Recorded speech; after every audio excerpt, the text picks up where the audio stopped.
Oh, Albert, can you give me access to chat to everyone? Oh, yeah. Let me do that. I'll make you co-host. All right, everybody. Welcome to How to Interview in a Competitive Job Market. Happy Monday. We're already at the end of the fourth month of the year, and I hope you are doing well wherever you may be located in this world. We've already had people from Vegas, Northern Virginia, Colombia, and elsewhere chime in, as well as the San Francisco Bay Area where we are located. Charlotte, North Carolina, always good too.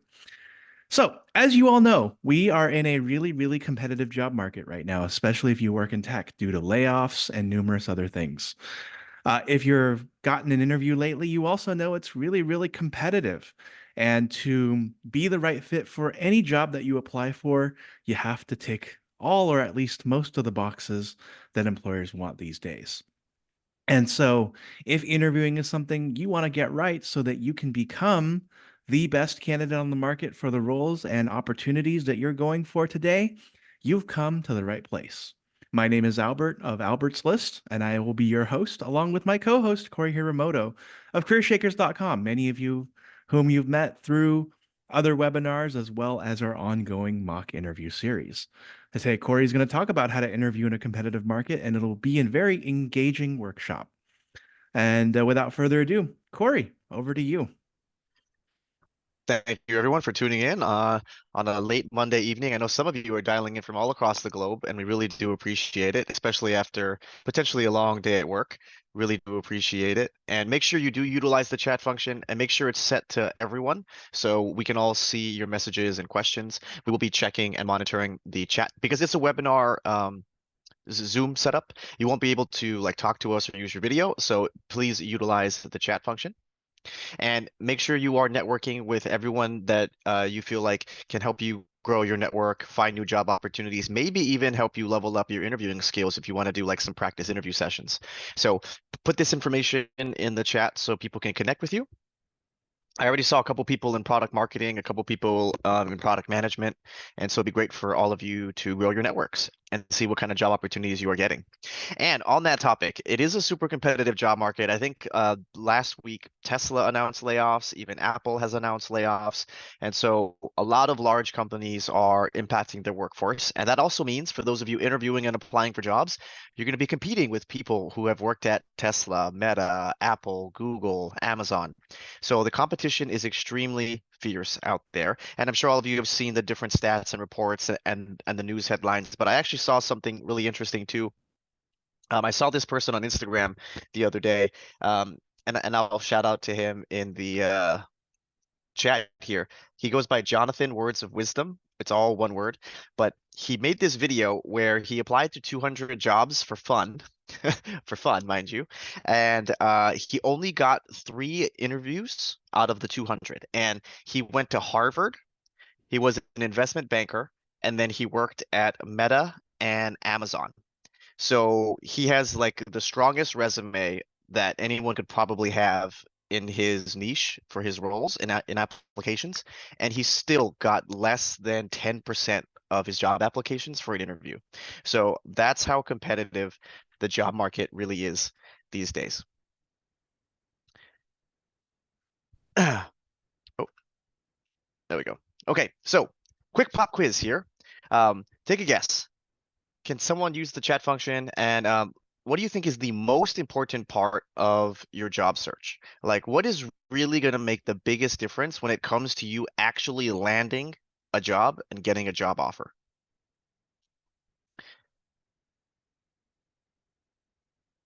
Wow, there's a lot of people yelling networking in the chat right now.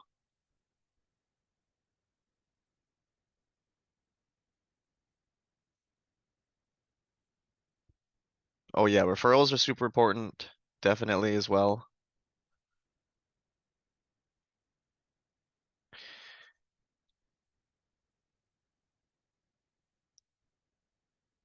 Looks pretty mixed. I think the only one that didn't get a lot of votes is the resume. Now, arguably, all 4 of these elements are important and critical to your job search, right?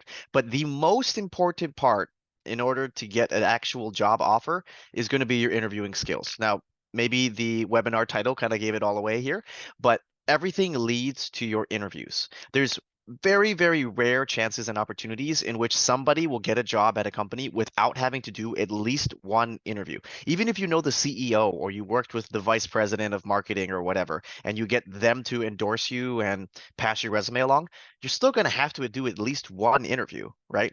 And so everything is just leading towards the interviews, and that's how they're going to choose who they're ultimately going to pick, right? Your resume is just your vessel or your vehicle in order to get your foot into the door. And then after that, you have to interview. Same thing with networking. Networking will allow you to access the hidden job market. It'll allow you to make a career switch. Networking will allow you to get an interview at a super competitive company when you need to be able to stand out from everybody else. But networking will just get your foot in the door because you're going to have to interview and compete with everyone else who's been networking and also has a referral. And your references are also great, but we really only call your references at the end of the interview process when we think we're going to give somebody an offer and we need to make sure that there's no skeletons in the closet. We rarely will reach out to references very early on in the process because we still got to narrow it down, right? We probably have like 10 people that we want to interview. And then after those 10 people, we'll narrow it down to five. And then after that, we're going to figure out who we should actually try to give a job offer to.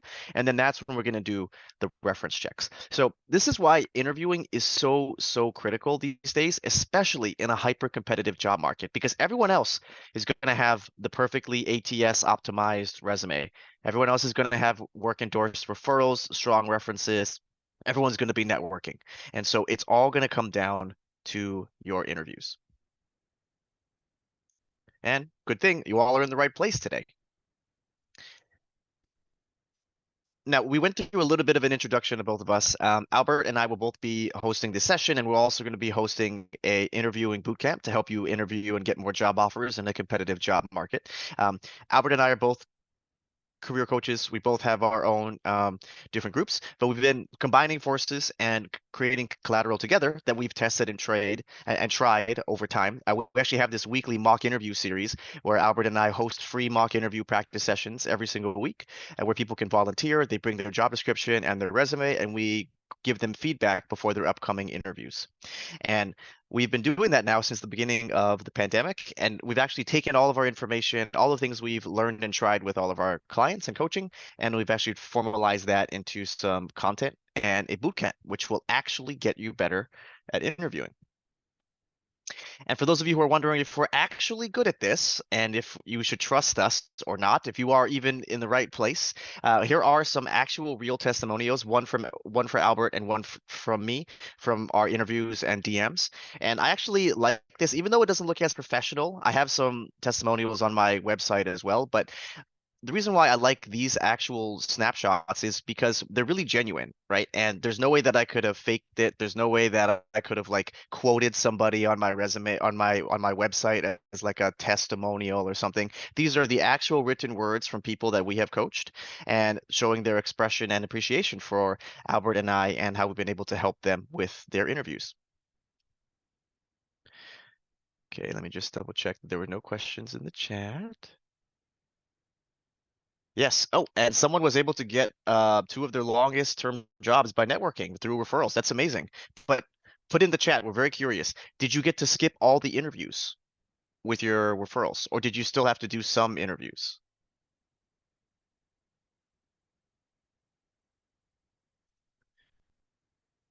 Okay.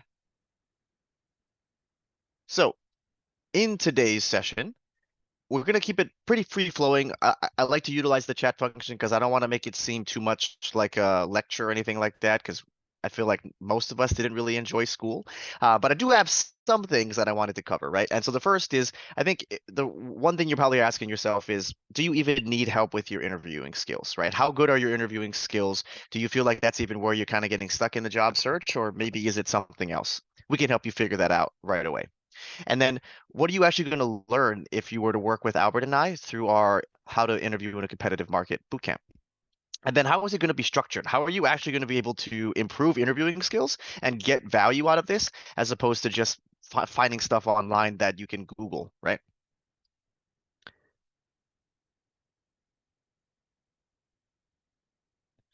Yep. Yep. And yes, it's true. Interviews sometimes are even as a formality, but that also creates an opportunity where there is some competition.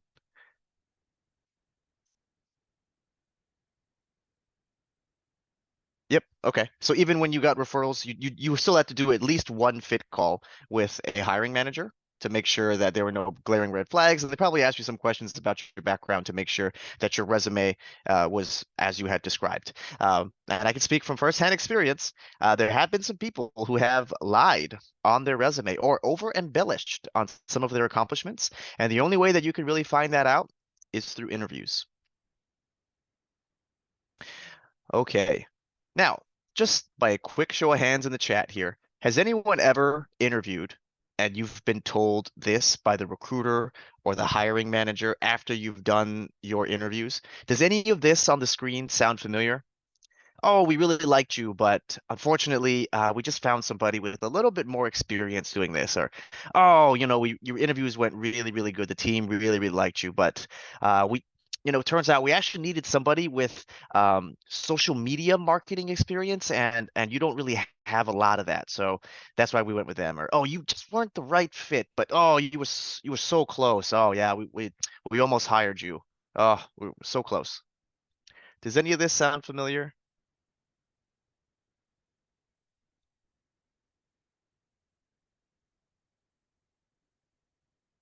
Oh, yeah, so I can see it. Oh, yes. Everyone's seen a lot of these. Four is definitely frustrating for sure. Yeah, coming in second best over and over again can sometimes be pretty demoralizing. I totally get it. I totally get it. Okay. Well, I'll actually tell you what this means in non-recruiter talk. So most companies, unfortunately, these days, due to some legal implications, recruiters, hiring managers are not actually able to give you genuine feedback from your interviews. Now, if you were to interview internally for a job within your own company, you would actually be able to get a lot more direct feedback from your interviews and whether or not it's truly a fit problem or if it came down to interviews or reference checks or something like that. But in general, if you're an external candidate applying for a company, we cannot give you direct feedback because it opens us up to a lot of legal potential risk, right? And so these are the generic things that recruiters are trained to tell candidates because they're generic. And so you'll never really know what happened. But all of these basically mean that your interviews were fine, but there was somebody who interviewed just a little bit better than you, and that's why they chose that person. And to prove it, right? Let's say you interviewed and they say, oh, we really liked you, but unfortunately, we just needed somebody with a little bit more experience. Well, they already saw your resume, so they knew exactly how much experience you had, and yet they still had you do what? 4 rounds of interviews, 5 hours of interviews. But yet, oh, wow, we just needed somebody with more experience. Same thing with the second one, right? They saw your resume. Maybe they already talked to you on the phone. They saw your LinkedIn. They asked you to come and do 4 hours of interviews. And then they just suddenly realized that they need someone with the very specific thing that you just so happen not to have. Wow, it's kind of suspicious, isn't it? Why would they have not thought about that before you had already interviewed? Well, they did, and they just can't tell you the real reason that it was because of how you interviewed. And so these are all the generic things that we're trained to say so that you really don't know what's going on. But at the end of the day, it's just that someone interviewed slightly better than you. And yes, if you are unfortunately not able to secure enough interviews, then it actually probably has more to do with the jobs you're applying to or how you've portrayed your skill set on your resume.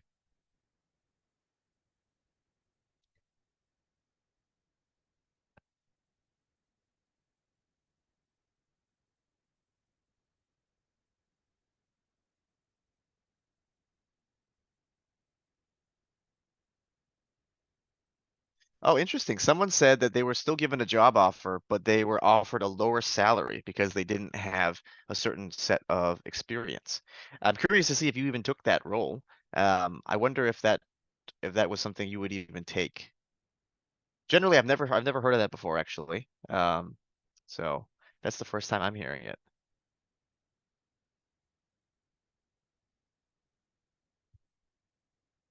Okay.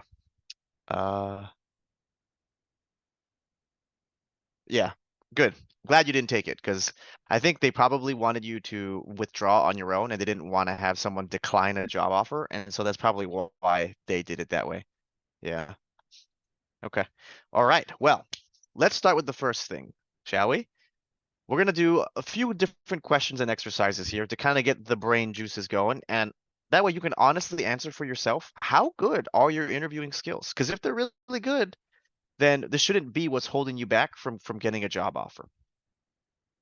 And so before I get into some of these questions and things, there's a general thought that I want everyone to start to think about, which is going to help you elevate your interviewing skills. And if you take nothing away from our time together this Monday night, it needs to be this.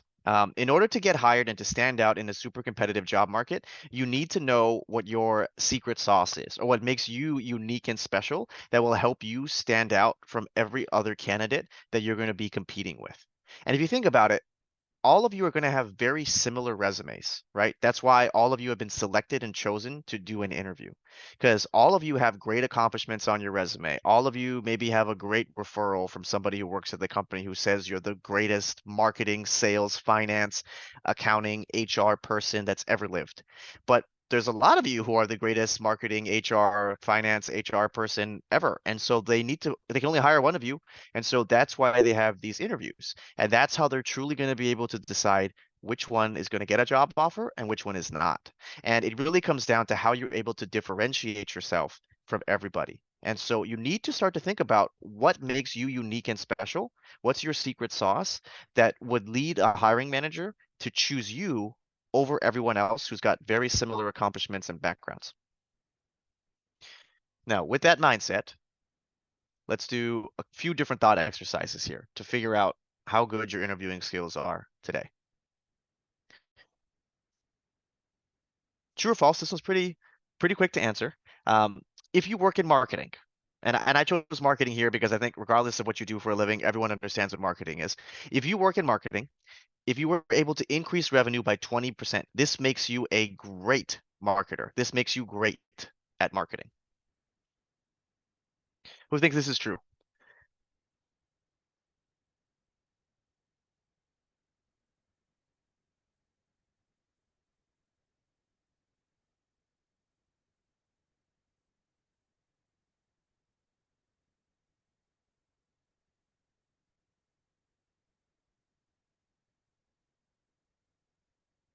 There's a lot of false and there's a lot of it depends. It depends. It depends. There we go. Someone got it. Someone got it. How? How is the important part here. So, in general, yes, obviously 20% at a small company is different than 20% at a Fortune 5 company. I understand those differences, right? But on a resume, that really is not going to make that much of a difference in terms of who gets an interview and who doesn't get an interview, or who gets a job offer and who doesn't get a job offer, right? And I'll tell you why. This is a false, excuse me, as many people have said in the chat there. Because by definition, this is your job if you work in marketing, right? The whole point of having a marketing job or a marketing function in the company is you're going to spend money on marketing and advertising with the goal of making more money than what you have spent, right? So literally your entire job in marketing is to increase revenue of your company. So if you work in marketing and you aren't able to increase revenue for your company, then you're most likely bad at marketing. So this is just the bare minimum, right? This is what we expect anyone who works in marketing to be able to do. So if you go into an interview and your secret sauce or the way that you think you're going to differentiate yourself from every other candidate out there is that you increase revenue by 20%, that's not enough to get you hired because the person who interviews right after you is also going to say that they increased revenue by 20% or 21%, or they're going to say 19%, right? And do you think the hiring manager is going to choose somebody because someone increased revenue by 19% and the other one would increase by 20%? They're going to go, oh, well, 1% more. We should hire Cory because he was 1% more better. That's really not what's going to help you stand out. And you have to think about the context of your role and what the bare minimum is for you to be decent at your job. So this is not enough to make you great at marketing. It's about how you were able to increase that 20%. Did you do something really unique and different that other people who worked in marketing wouldn't be able to have thought of or could have said that they had done? That's how you're going to stand out in a competitive job market.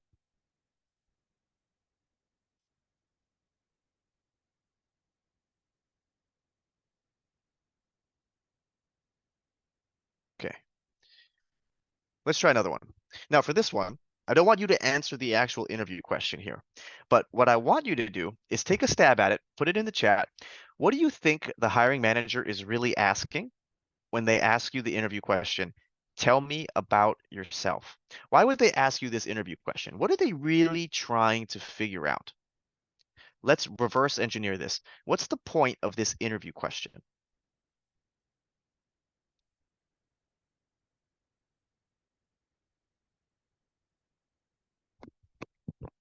Someone says they want to know why you're a good fit for the role. Sales pitch, your personal story.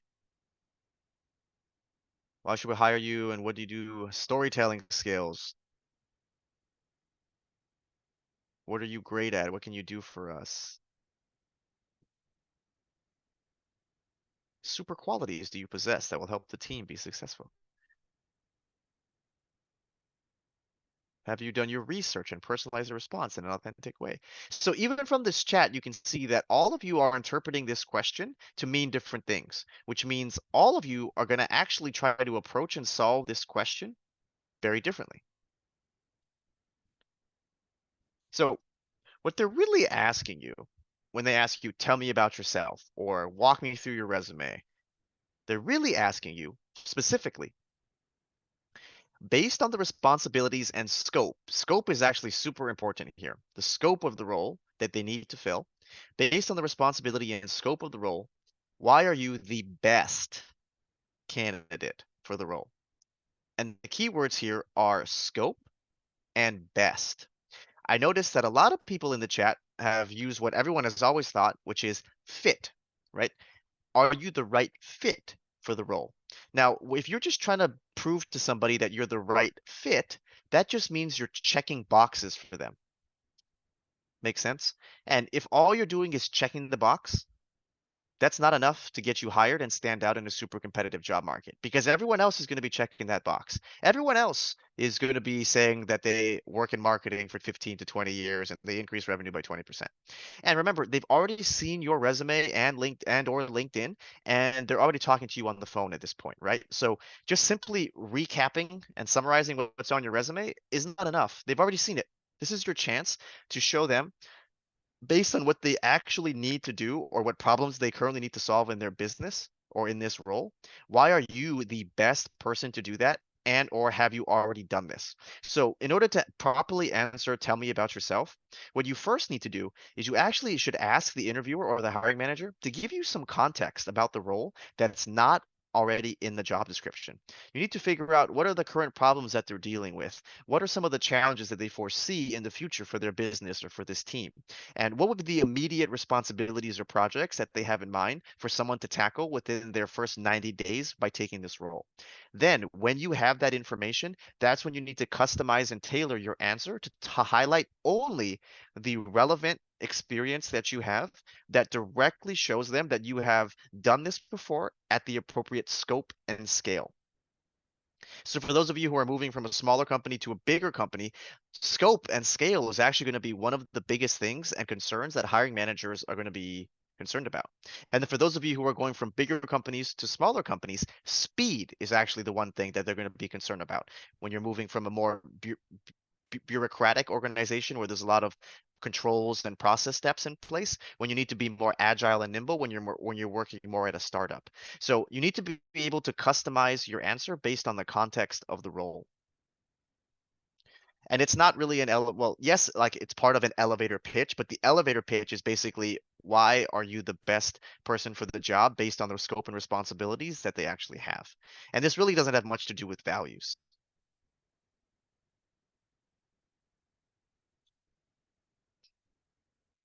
Okay, next one. True or false?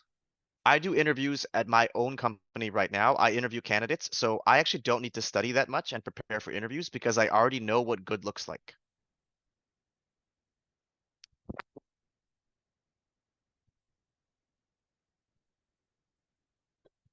All right, this one's pretty easy. Lots of false in the chat. Yes, just make sure you do not make this mistake. I have heard this though multiple times from people that we have coached, and they have literally used this excuse that, oh, I've done 30 interviews for my company this year, so I don't really need to practice that much because I already know what I look for.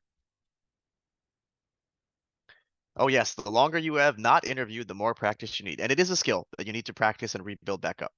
Sitting on the other side of the table is not the same thing as actually giving the interview itself. All right, that one was easy. That one was easy. Okay, let's try a harder one. Let's try a harder one. So, which of these approaches is the best way to answer a hypothetical question? And let me tell you first what a hypothetical question is. So, a hypothetical question is a question that sounds kind of like this. Okay, so if I hired you at this company to do this job and I had this problem to solve, how would you solve this problem? So that's what a hypothetical question is. They're asking you about a hypothetical imaginary scenario that either happens in the future or hasn't even happened yet. And they're asking you how you would solve this imaginary problem. And these questions, by the way, are really popular and prevalent now. And all of the top companies in every single industry uses these types of questions all the time. And for those of you who are in technical roles, like engineering roles, you're going to get a ton of these hypothetical questions. Okay, there's a lot of D, there's star, A and D, A and D, A then D. Okay, okay. So no one's choosing B and C, which is good. That's very good. So in order to properly answer a hypothetical question like this, you have to use D. So you're going to want to ask some clarifying questions first to get a baseline level of information, and so that way you can set some parameters up for yourself, make some assumptions to make the problem a little bit easier to solve, and then you're going to actually want to establish a framework and talk them through how you would approach this problem in an organized fashion. You don't just want to start shooting off ideas that could or could not work to solve this problem. Now, to clarify, this is a little confusing for some folks because the STAR method is used to answer behavioral interview questions, not hypothetical questions. So, a behavioral interview question is any question that starts with, tell me about a time where, or give me an example of a time where you have done blank. Behavioral questions ask you to talk about something you have specifically done in the past. Hypothetical questions are the opposite. They're asking you how you would solve a imaginary problem in the future. And so you do not want to talk about something you have done very similarly in the past because it will not give the interviewer the information that they need. Also, they're asking you how they would how you would want to solve this at their company, right? And you've never worked at their company before. You've never been in this role before. Even if your companies are very similar, their products are different. Their competitors may be different. Their pricing may be different. So make sure you are not using the STAR method when someone asks you an hypothetical interview question.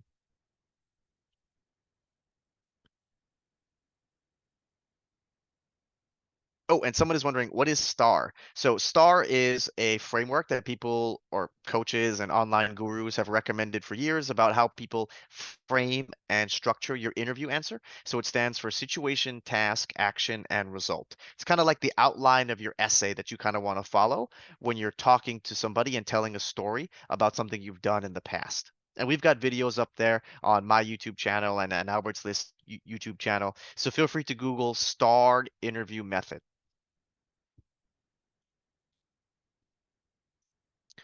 Okay, so how did you do? We had five different thought exercises. How many of you got all five of them right?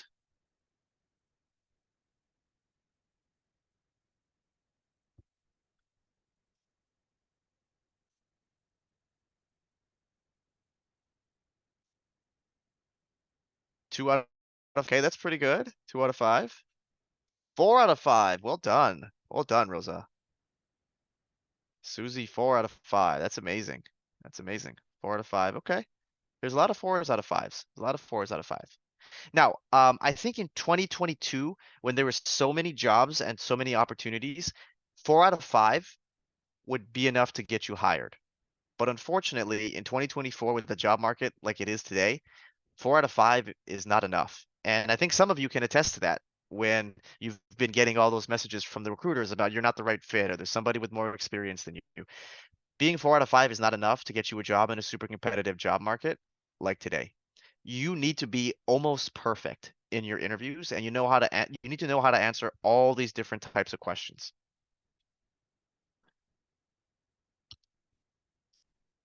And I do believe we will be posting a recording of this webinar.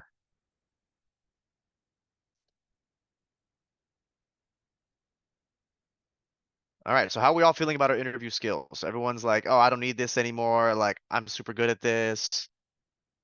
If so, feel free to drop now. Okay, so if you're still here, you may be thinking, okay, I probably need a little bit of practice. I'm 4 out of 5. I'm 2 out of 5 right now. I got to figure out how to answer all these different types of questions. Got to get my interviewing skills back up. How do I stand out? How do I figure out what my secret sauce is? How do I differentiate myself? So, in order to actually improve and get better at interviewing, you actually need to do these things. And yes, it will take time. It's going to be a little awkward, but we're going to help you through it. These are the things that you actually need to master. And I've organized these from easy all the way to more advanced interviewing skills. Now, of course, there's your interview fundamentals, right? Like, what is your STAR method? How do you answer? Tell me about yourself. Or what is your greatest weakness? Where do you see yourself in 5 years? Why do you want to work here at this company? These are all like the interview fundamentals and the common interview questions that you need to be prepared for, that you need to know how to answer, and you need to have these mastered, right? Like you should automatically know if someone says, "Tell me about a time where you had a conflict with a coworker." You should automatically have a story ready that you've rehearsed 5 or 6 times that you have that is perfect between 3 to 5 minutes long and can highlight your skill set and answer the.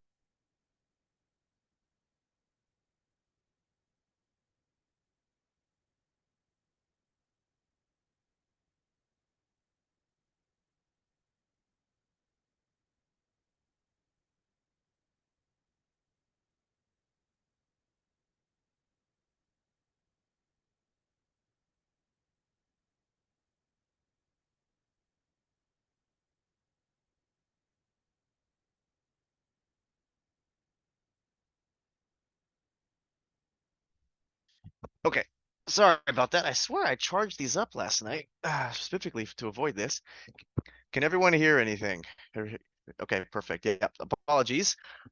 I thought I charged this up last night, but okay, we're good to go. All right. So, in order to actually get better, first, you have to figure out and memorize and know what your interview fundamentals are. Next, you need to actually know what your differentiators are, or as I mentioned earlier, your secret sauce, right? You can't just say, and you can't just rely on your results to get you a job. You can't just only say, oh, well, I increased marketing, I increased revenue 20%, or, oh, yeah, and then I solved that conflict. Oh, yeah, I worked extra hard that day, and I went to all the meetings, and so that's why you should hire me because I'm a really, really hard worker, right?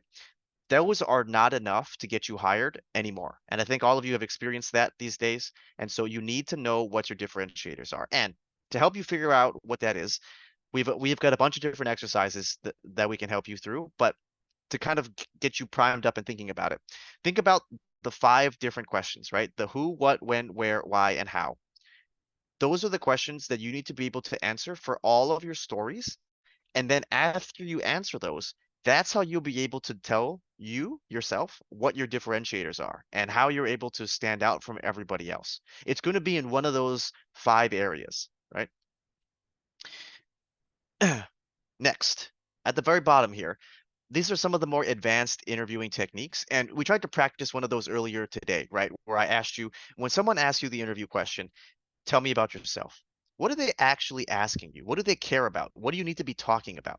That's when you need to know how to analyze these interview questions. That way, you know what skills to highlight and what stories to tell in order to get the best result. And for those of you who've been working for a really long time, I've noticed that that's where you're really going to struggle, right? Is because if you've been working for 10, 15, 20, 30 years, you have a ton of great stories to talk about.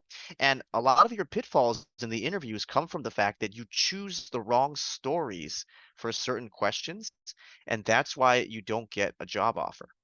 And so, also, another thing that's going to be super helpful for you is being able to predict future interview questions that you're going to get for each different job that you're applying to. And Albert and I have actually been able to do this every single week since the beginning of the pandemic. What we do is we take job descriptions for people where they have upcoming interviews. We analyze them, break down the key skills that they actually care about based on what they wrote in the job description, and then we generate practice questions that actually end up being asked in the interviews later on that week. And we've been told this like at least 10 or 15 times where the exact questions that I had predicted and we had practiced with people, they got in their interviews.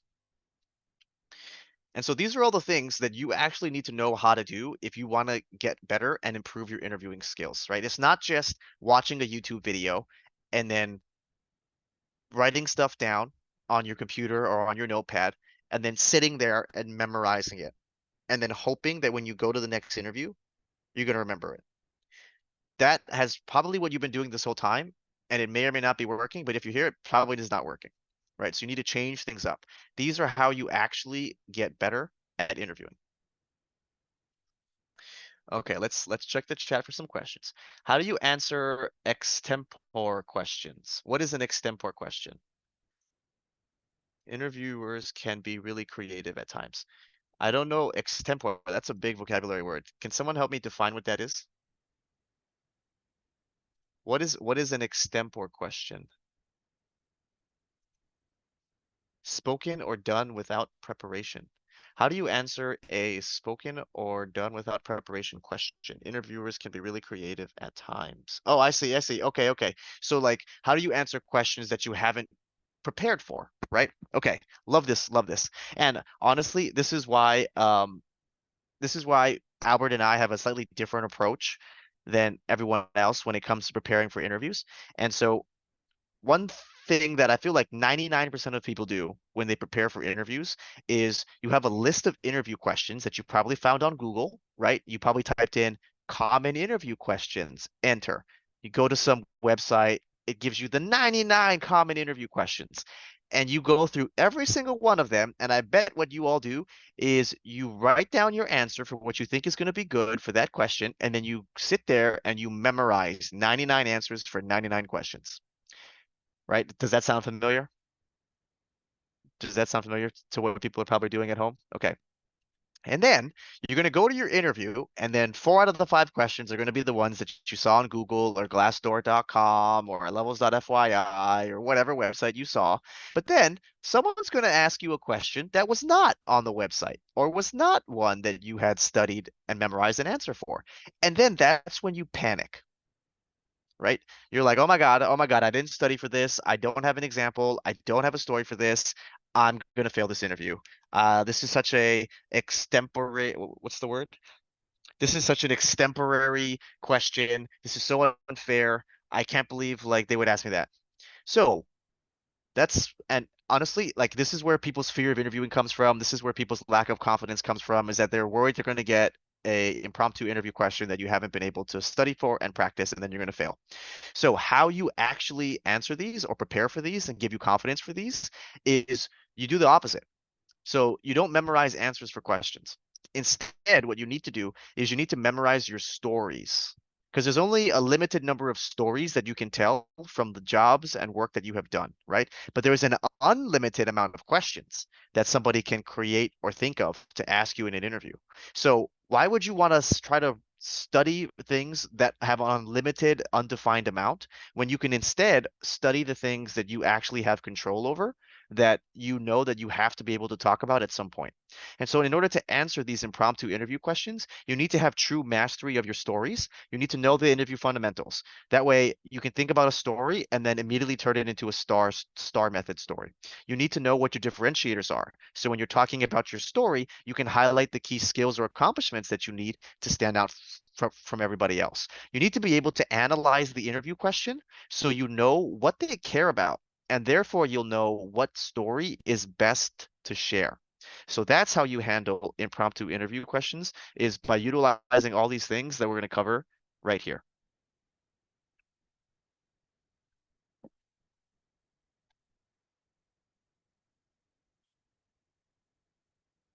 I have a hard time remembering stories to talk about, even when I sit and prep beforehand. Oh, you're not alone. Okay, so for this one, here's a little trick. To make it easier to remember your stories, write it in common language. You don't need to sound like a robot and someone who doesn't use natural language because then it's going to be harder for your brain to memorize these stories. I'll give you an example, right? All of you are probably watching YouTube videos or whatever, and you're practicing and you're writing down the stories you're going to tell, but you write it in like super formal business talk that doesn't sound like how you normally talk, right?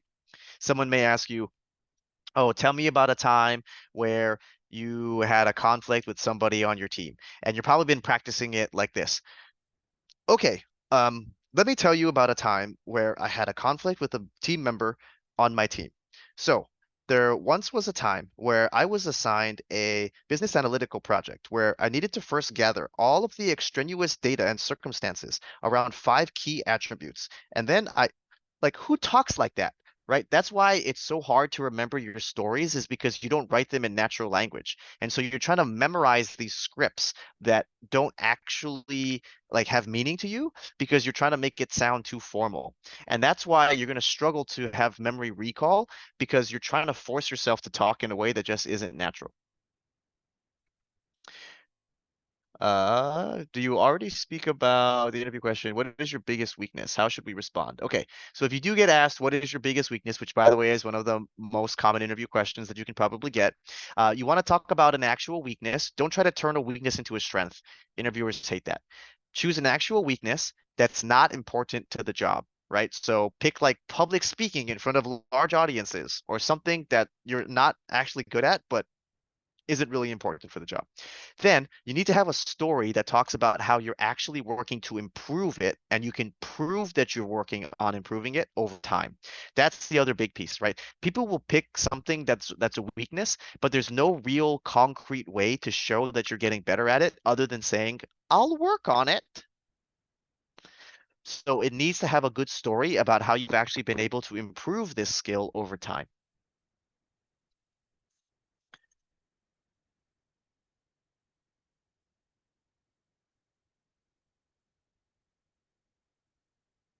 If you were an animal, what would you be? Or if you had a superpower, what would you be and why? Yeah, I hate those questions because I feel like you don't learn very much. But if you did get asked those, right, you need to think about again. You need to analyze the interview question. First of all, why would they ask me about being an animal? Okay. Why would they ask me about being an animal? This is such a weird question. It's probably got something to do with like the kind of person that I am, the values that I have, or like um my attributes, maybe like my leadership style or something like that. Oh, okay. Maybe this is like tell me like maybe this is a very similar question to describe your leadership style or why do you want to work at this company or what are your key values. Okay, it's probably something along those lines. It's probably what they want to know. So now that you know what that's now you know what the point of the question is. Now you need to pick an animal that will demonstrate whatever core company values that it is that they have that you've seen on their website or something like that. So that's how you should probably answer those interview questions. But also, if that's an interview question you're getting from an interviewer, I would think twice about working at that company. Okay, lots of good questions. We'll make sure we have time for those at the end. There's a few more slides I want to get to. Okay, so we've talked about helping you figure out, okay, are you good at interviewing or not? How much practice do you need? How do you actually get better? And I've demonstrated how it literally can be applied to all of these things. And then we will now talk about the actual boot camp. So if you're working with me an hour over a 5 week period, how are you actually going to improve your interview skills and how are you going to get better? Well, we've structured it in this way, and we've already run one of these boot camps last year, and it works. People have gotten job offers, people have gotten more interviews. So in the first 2 weeks, we're going to cover all the interview fundamentals, and we're going to help you actually figure out your differentiators because this is where everyone truly struggles. You cannot rely purely on results to stand out anymore in a competitive job market. Then after that, in the middle, in weeks 3 and 4, we're going to teach you the more advanced interviewing techniques like how to predict interview questions, how to analyze a job description. You could use ChatGPT if you want, but it's not always super accurate. But how to actually analyze a job description to predict potential interview questions and how to analyze an interview question that you get asked that you haven't been preparing for so you can figure out what story is best to tell and what they really care about. We're going to teach you how to do that, but you have to build a strong foundation first. Otherwise, these will just trip you up and make things way more complicated, right? For example, the tell me about yourself interview question, right?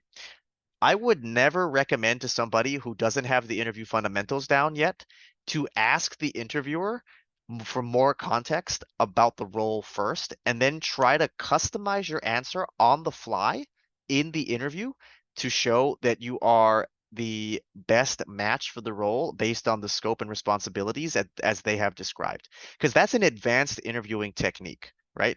To somewhat, it's going to be about 50%, right? To make out 50% of your tell me about yourself answer based on what the interviewer tells you is super difficult without practicing and memorizing and learning the fundamentals first.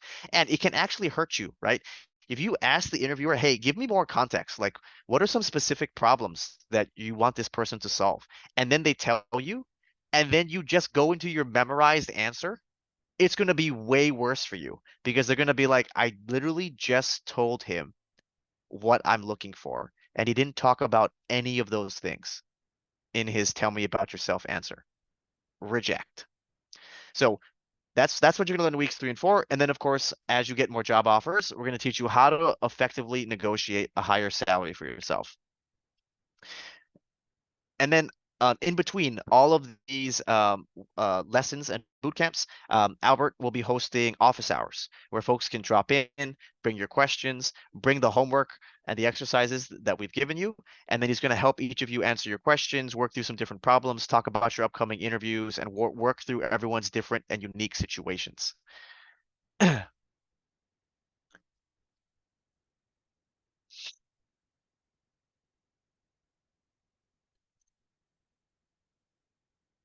Yes, and for those of you in the San Francisco Bay Area, which is where Albert and I both live, we will have a happy hour as well.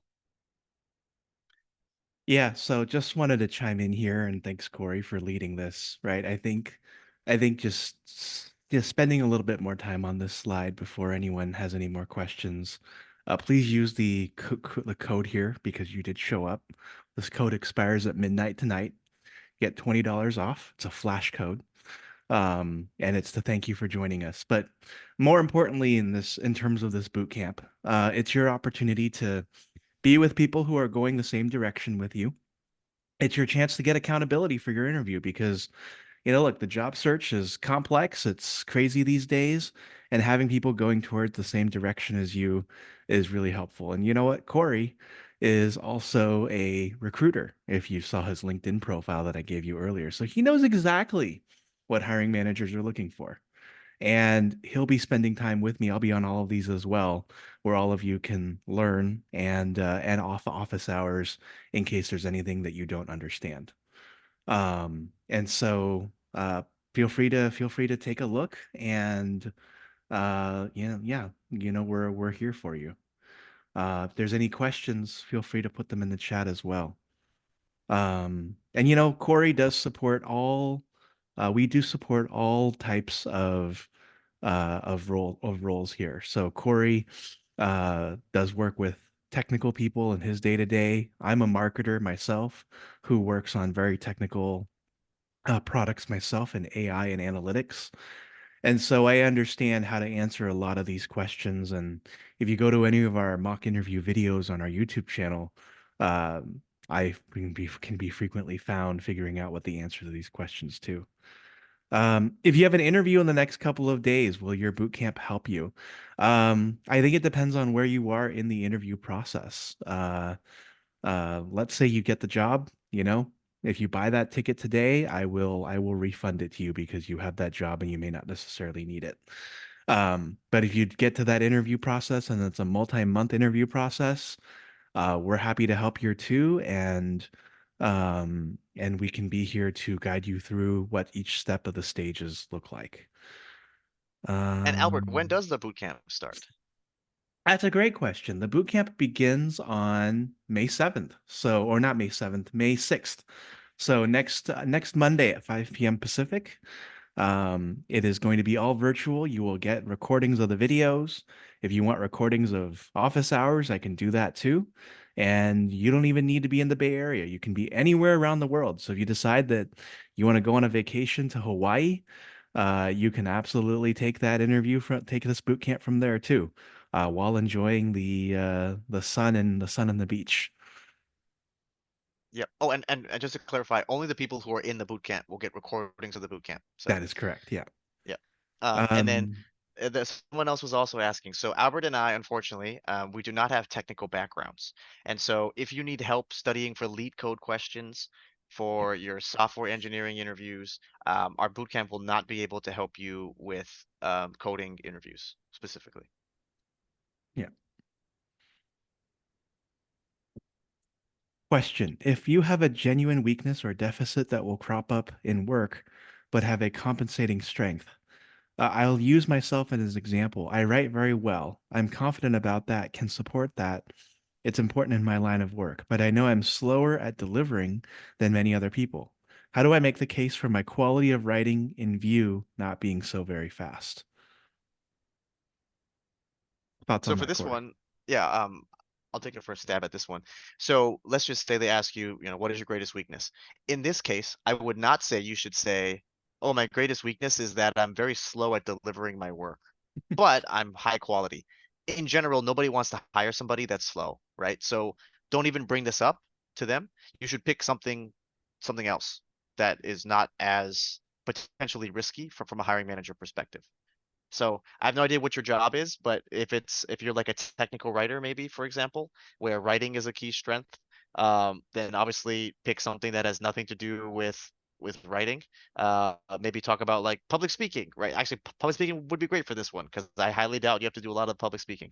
Or you can talk about maybe you don't have a lot of exposure writing in Mandarin or other foreign languages or something, right? That could be your greatest weakness and how you have been working on expanding your vocabulary or whatever, you utilizing new softwares and tools to help you what's the word, localize the your content for different regions, or you're getting better at working with cross-functional partners who can help you edit and review in their native tongues or something. So I would definitely stay away from a very glaring weakness like that unless you absolutely have to bring it up. Yep. We have another question here from someone earlier who said, I'm an engineer. I went back to school to get an MBA, graduated in 2022. I've held two product marketing roles, which were short stints, and I did not like it. I'm trying to get into product manager. I Mm. understand it's a tough job market. What other business roles can I apply to? This is going to be a tough one, I think, because, yeah. Yeah. Graduated in 2022. Oh, first of all, congratulations on finishing. You were a COVID graduate in a way, so I'm sure that was very difficult. And you were able to get two product marketing roles right away. Amazing. It was also a tough job market there. Not as tough as it is now, but it was definitely a tough job market. I'm sorry you actually didn't like those roles, but it's still like an amazing pedigree to have on your resume. Trying to get into product management. Okay, so in general, it's super hard to switch careers in a super competitive job market like right now. Not impossible, but it is going to be difficult. So if you are trying to do this bit of a switch, just give yourself like an additional 3 to 4 months to find a job because it's going to take significantly longer in a tougher job market like this. Now, if you're trying to break into PM, it'll depend on how much of your responsibilities were pure product marketing versus more product management, right? Like if you were only managing the go-to-market strategy in both of your product marketing roles, it is not similar at all to being a product manager.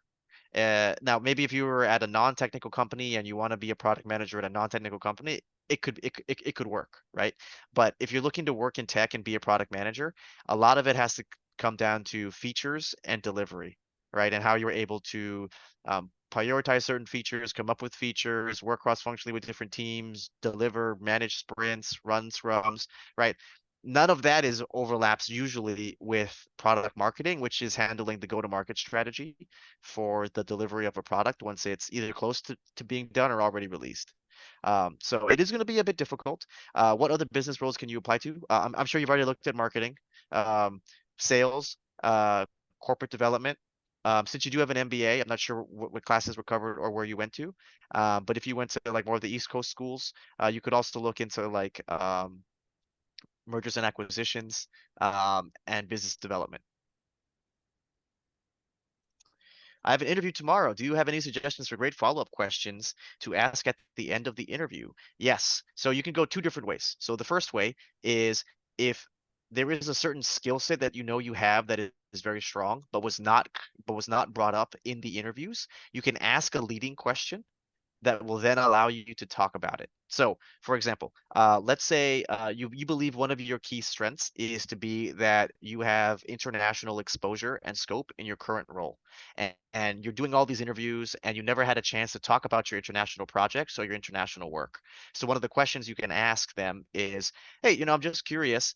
In my role today, I really enjoy having a broad global scope. I help manage teams in APAC and EMEA. I've launched new products." In X, Y, and Z. And so I was just wondering, in this role, is there any involvement in other regions, or are those handled by different product managers or PMMs or something, right? And then you see what they say, and then you say, "Oh, that's very interesting. See, it reminds me of that time where I had to do blah blah blah blah blah," right? And then you can kind of show off more skill sets. So that's one way of asking certain questions at the end. The other way you can go is the interview is like you ask follow-up questions that show that you've done a lot of research about the company because it shows them how much you really want to work there. You should not ask questions to your interviewer that are for you and you only, right? Like I call those like those offer negotiation questions, right? I don't think you should ask questions like, "Oh, like how long before someone gets promoted?" Or like, how long before I can switch internally within the company, right? Like all those questions I know you care about that will determine whether or not you accept their offer. Save those for when you actually get the job offer. You don't want to like turn them off too early, right? Just make them fully commit to you and be like, "Oh, you're the best candidate ever. They asked such good questions. They've done research." Then you can ask your more like discovery questions later on. So I would say go down one of those two paths. Yep. We Okay. had a really good question that I didn't want to miss. What are the deliverables that I can expect to have when this boot camp is over? Oh, so the deliverables you can expect to have. You're going to have an awesome project inventory, which is basically going to help you stack rank all of your stories. We're going to help you figure out what your specific differentiators are for you and your role and your experiences. We're also going to help you organize your stories in a way so that they're comprehensive and they're not too short, they're not too long. You want all your star stories to be between 3 and 5 minutes long, no more than that, no less than that, and we'll help you figure out where in your story you need to add more detail or cut some stuff away. Another one of the deliverables that you're going to also have is you're going to be able to actually categorize and organize all of the interview questions you've ever gotten. And we're even going to help you predict the future interview questions that you're going to have. So you're going to get all of that for yourself organized. And you're also going to have like a bunch of videos of yourself answering interview questions for practice. Oh, and you'll also get priority access to the mock interview sessions with Albert and I each week. Yep. I know there was some stuff in the chat that I was trying to go all the way up.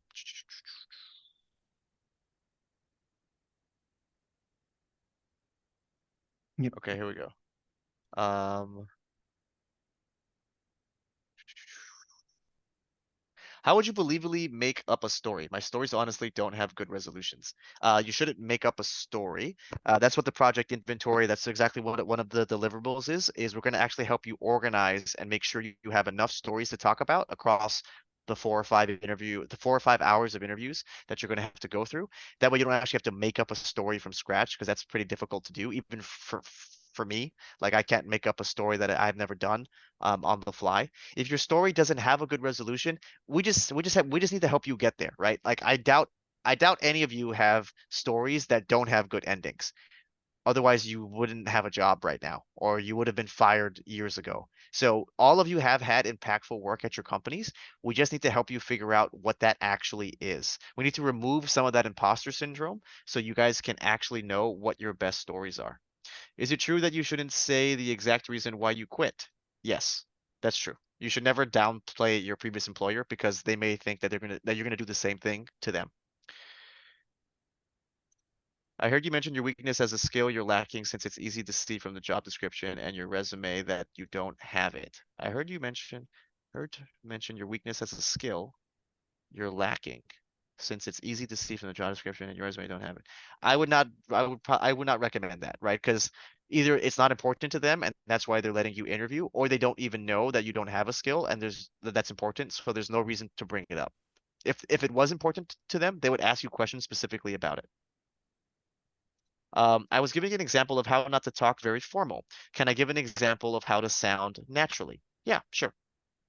I was actually just working with somebody about this. So, and I'm a recruiter, so I could give my own example, but I feel like it's just harder for people to grasp. So I'll use marketing again, just because everyone knows and understands marketing. So for her, when she was trying to memorize answers, it was very unnatural language. So she would say things like, uh, when when I was first hired at this company, I needed to first do a discovery and deep dive exercise, and I really got into the analytics to figure out why our company's go-to-market and social media marketing strategy wasn't as effective as we had thought. Our click-through rates were down 15 to 16%. We had very low we had very low conversions at end of funnel and blah blah blah blah blah, right? So very businessy, very business jargon, not natural language. And so she had a very hard time memorizing all of these different marketing stories because it's just not natural. So instead, we would say things like, so when I first started at this company, the first thing that I started to do was figure out why our social media marketing strategy wasn't working for us. And there was a few key KPIs and metrics that I wanted to look at. First was our click-through rate. Second was our conversion at end of funnel, meaning like how many of our customers will put something in their cart and then actually check out. We had a drop off of about 30% when customers put stuff into cart and they never actually checked out. And then we had no way of following up with these customers in order to actually close those deals later on. We also had no comprehensive pricing strategy around all of our discounts and prices across our different product lines and for different regions, which led to very different customer experiences when they came to our website. So that's a little bit more natural language sounding as opposed to too much business jargon.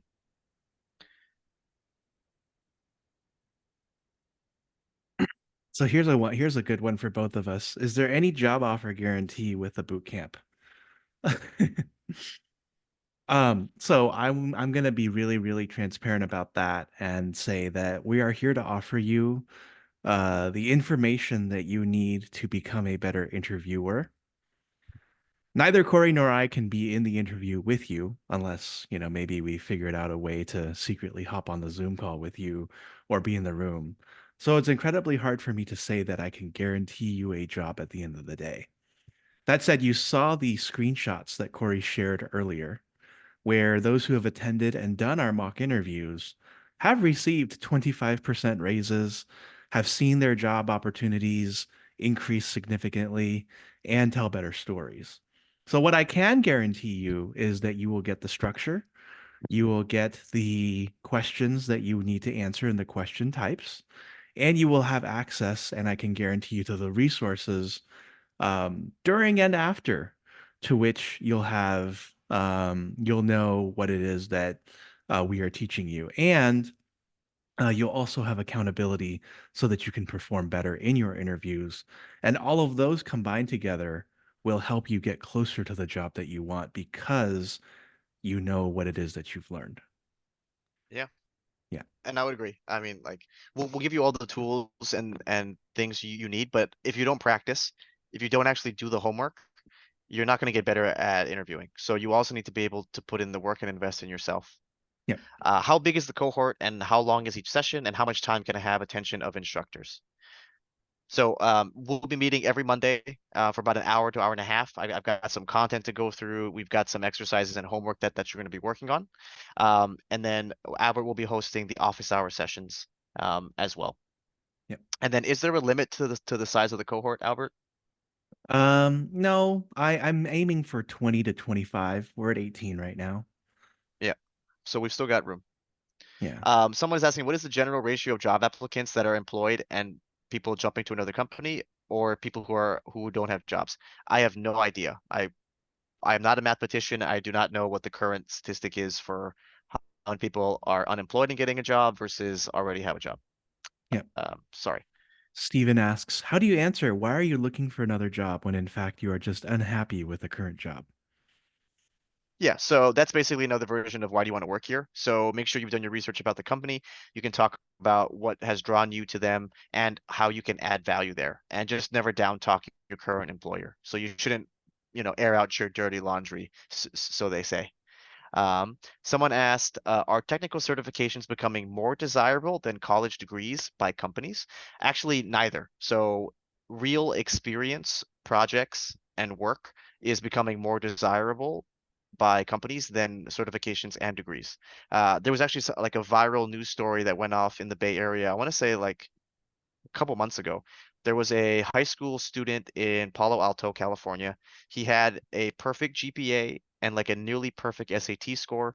He's had a bunch of different extracurricular activities, and he even built his own software app to do something, whatever. He's a software engineer. He didn't get accepted into a single UC school, even though he had perfect GPA, perfect SAT score, and an amazing resume. He had all these extracurriculars. He like was on the golf team and he built his own app. Not a single acceptance into a UC school, but he got a job offer from Google. And so he's actually foregoing college and will be working at Google at 18. So it's neither, actually. It's real world experience. And just as a forewarning, for those of you who are taking boot camps or thinking about doing a boot camp, unless you get real work done, or you're able to get an internship or an externship, or you're able to do work for free on the side, just doing the boot camp enough is not going to get you a job, especially in today's job market. In 2022, maybe, right? But not right now. Because they're going to ask you, well, what have you done? And if you're like, well, I did this project in my boot camp, And 50 they're other going to be people did like, it too. yeah, they're like, okay, well, all right, there's 2,000 other people who did a boot camp this year, and I'll just hire somebody who's actually done this at a real company. So, Yeah.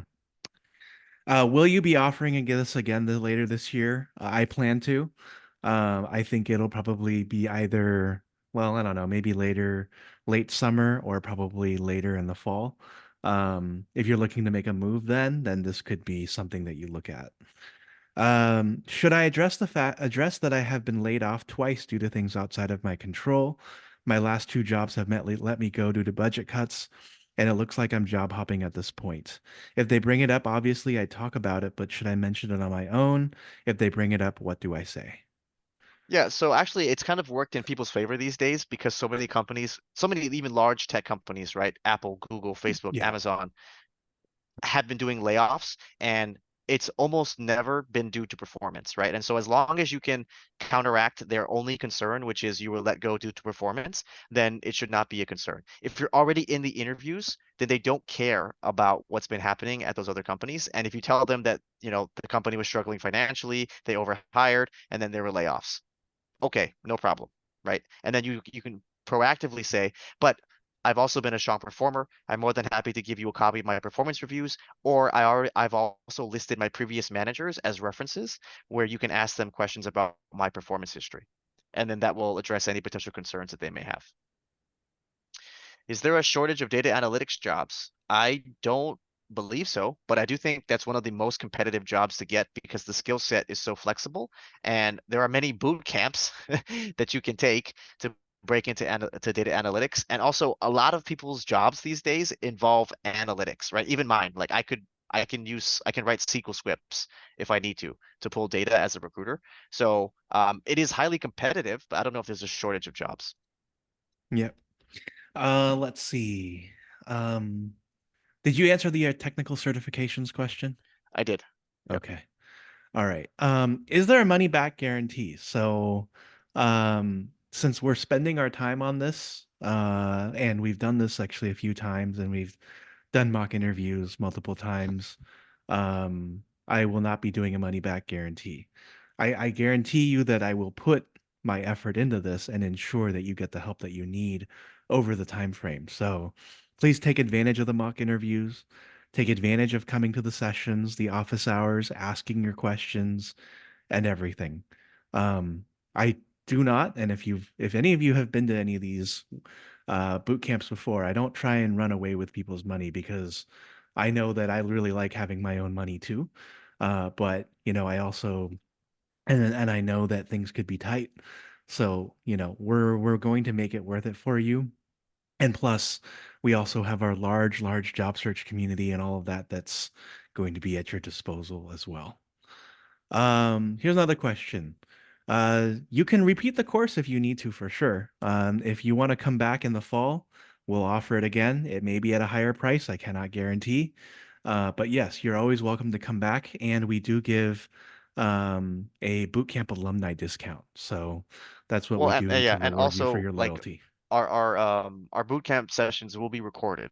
And so for this, someone's asking about self-paced version of the course. Yes. So we will have the recordings. And so, I mean, you can you can rewatch the recordings as many times as you want, Come to as office well. hours, send me and Yeah. Come Corey to an office email. hours. Exactly. Yeah. Yeah. Yeah. So yes, I mean, if you want to watch the recordings, take it at your own pace. Absolutely. Yeah. And then, is there a recording of this? You just joined. Welcome. Yes, there will be a recording of this. You can catch it on our YouTube channel.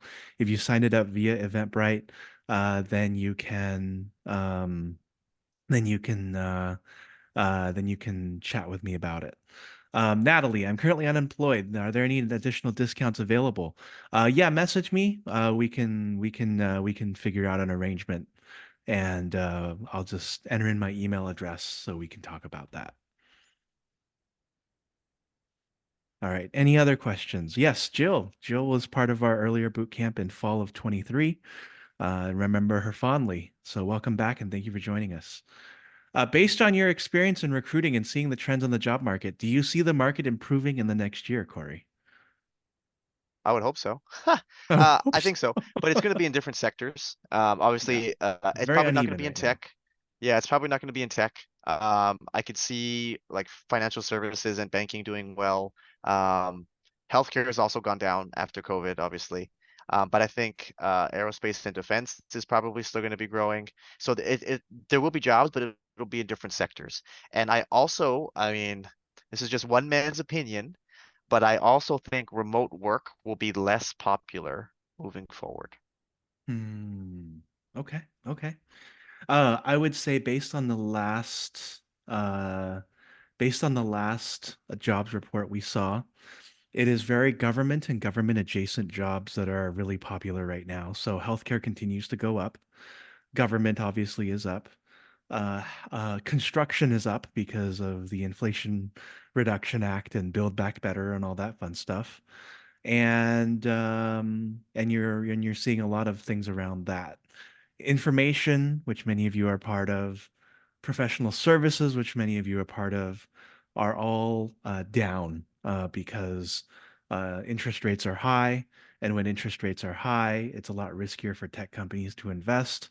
So they pull back and they focus on their bread and butter, as opposed to moving into things like flying cars and uh, disappearing dogs and things like that. Yeah, I Do you think have any? even McKinsey was like trying to get people to quit. They were offering people basically bonuses for leaving Yeah, at McKinsey. So yeah. professional services definitely down. Do you have any testimonials from your past boot camp? So look at the screen. I have had some people, we've had some people reach out to both of us, as well as emails to Corey. Corey's a career coach. He's been doing this also for the last 5, 6 years. I don't think he'd been in business for so long if he was just moseying along and not giving quality to his clients. Tech sectors and those financial companies. Did we answer that question? Let me also drop the link again for for to buy tickets, or rather, I like to call this tuition. I know that there's like a big hype for AI and ML engineers at like all the big banks and stuff right now. So but again, it's still going to follow the general trend of the market, right? Like tech in general is down. They've overhired Yeah, overall. There's a high supply of engineers right now, particularly software. And so like that will be true even for financial companies, right? yeah, yeah. We're back to 2019 numbers, really, when they consider it at the end of the day. Yeah. Yeah. Yeah. All right. Any other additional questions? Thank you, Jamie. Appreciate your time here. Good to spend it with you today. Again, this is 5 weeks, a 5 week course, one hour per week. And you also get 1 hour of office hours per week, and then there's a happy hour thrown in midway through or towards the end, where we're for the locals in the Bay Area. We'll meet up in Belmont.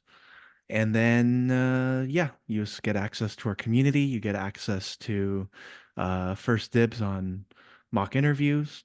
Um, no, it is not cheaper during the self-paced version. The self-paced is essentially you buy it and then you watch on your own time. Although Corey and I have discussed doing a one-off course, so that could be something coming in the future as well. Stephen, thank you for the presentation. Very informative. Thank you. We appreciate you spending your time here. Um, so yes, any other final questions? We're here to answer any questions and be as transparent as we could possibly be. It's just so we can let you know all of the info. And the reason why, somewhat doing a one-off course would be would kind of not necessarily be good is because the job and in the interview market is always changing. Right now, we're going to adapt this a lot to the kind of the market that we have right now, where being very accurate is important. When the market improves, because all things that go down generally do come up again, at a broader scale, we definitely want to adapt. Um, all right, so okay, any other final questions? Yeah. All right, great. So what's happening May 27th and June 3rd? So that's Memorial Day. So if we go to the event here, let's see. Yeah. So between May 20th and June 10th, it is Memorial Day. I can host in office hours in between those weeks if you do need that support. But because folks go on vacation during that week and we want to maximize everyone's time, we also want to make sure that folks have that time off. Yeah.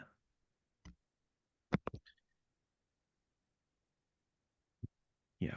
Okay. Yeah. All right. Well, without any further questions, we're going to go ahead and close this for now. We will see you in the boot camp for those who want to join. We'll be following up over email. And then if you'd like to watch the recording, that will be included in that email as well. Thank you all so much for your time today. Corey, any final thoughts before I conclude? It's a super tough job market. If you aren't going to work with me and Albert, no problem. We totally get it. But just keep in mind, you're only going to get a certain number of interviews. And if you have your dream company knocking on your door, you want to make sure you put your best foot forward. If you do not pass your interviews and it doesn't go very well, you may be blacklisted from interviewing there for a while. And so Hmm. I highly recommend investing in yourself. Make sure you're practicing in the right ways and know what your differentiators are. And we'll see you all on Monday. All right. Sounds good. See you all on Monday. Talk soon. Bye.